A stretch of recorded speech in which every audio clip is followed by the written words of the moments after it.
a little bit more about Trump's little bathroom humor.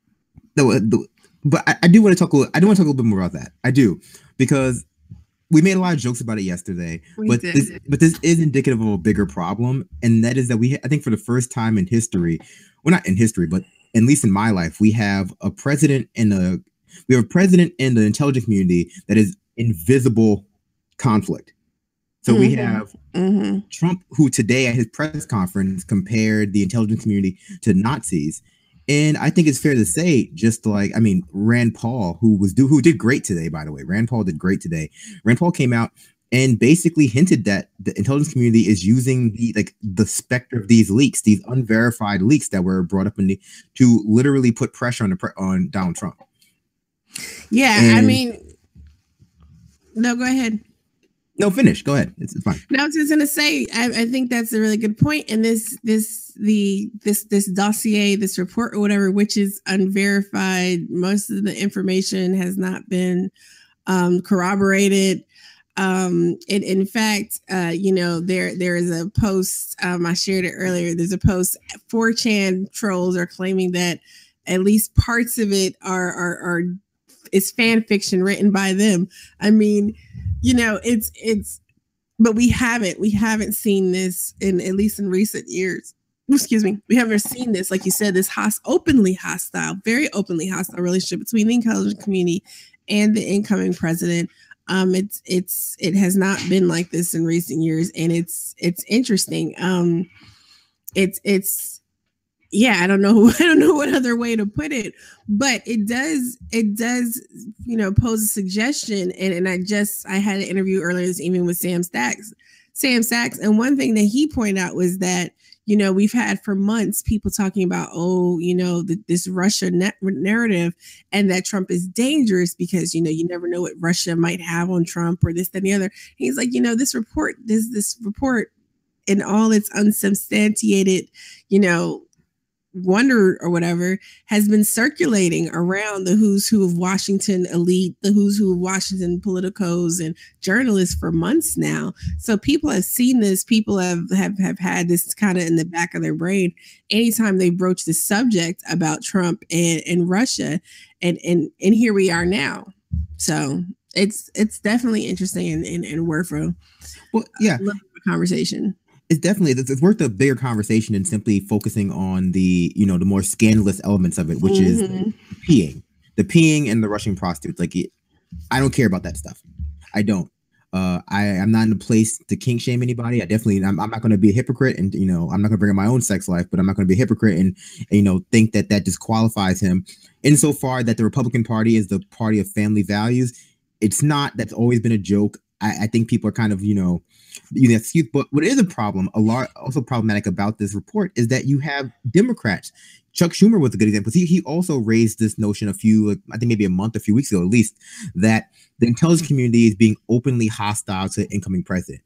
And he broached it in a way, unlike Rand Paul, who suggested that this was whoever leaked this unverified intelligence dossier to Trump should be, in prison. They should be, they should face consequences, legal consequences.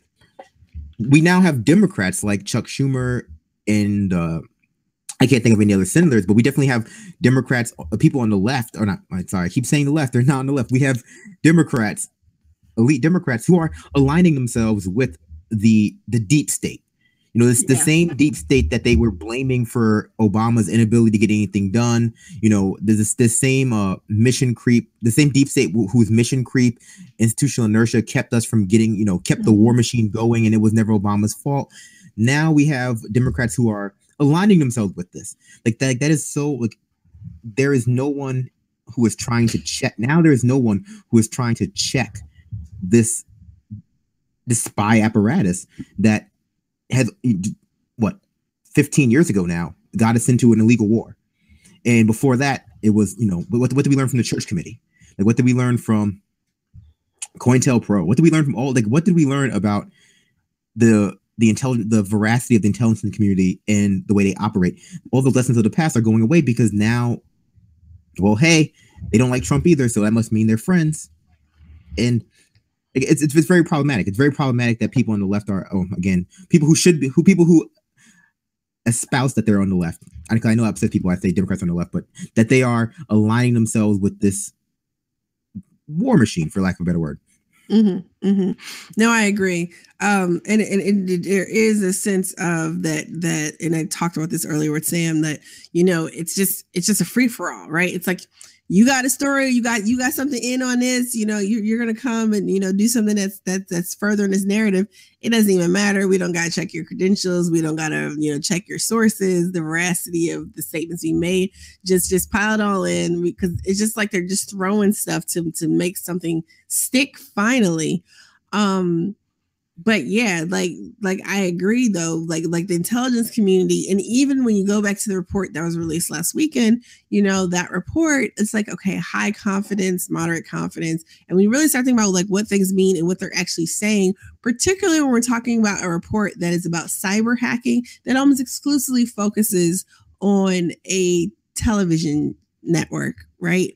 Oh yeah, and programming that is several years old that could not have actually had any actual basic. That's one thing that Sam worked for RT back in 2012. And that's one thing that he pointed out, was that a lot of the data information is actually several years old that they were relying on in that report. And he's like, we're talking about 3% of viewership in comparison to, many other networks. But by all means, come on, let's blame the little guy. There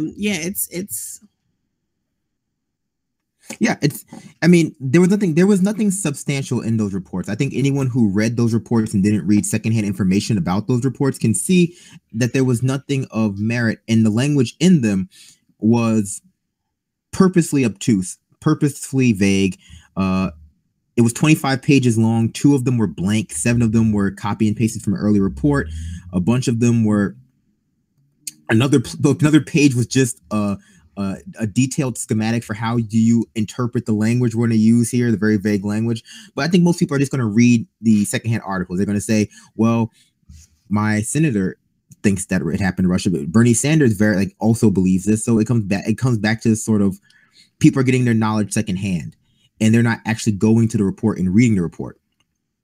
On the other hand, it comes like the BuzzFeed, like if you watch the confirmation hearings today, if you actually watched them, they were, well, first of all, let's start with the confirmation hearings. Who do you want to start with first?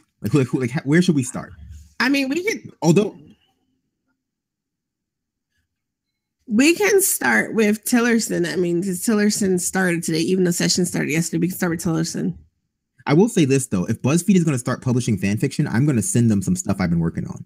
And it's so funny. I was just thinking, like a couple of days ago, I was like, "Oh, we need PA fan fiction," but please, if we start doing PA fan fiction, don't have me defecating or peeing anyone or anyone doing such things on me. Like let's just leave that all out of my Harry Potter fan fiction is on point, like 100%, 100%. You have Harry Potter fan fiction. Let's start with Pedersen.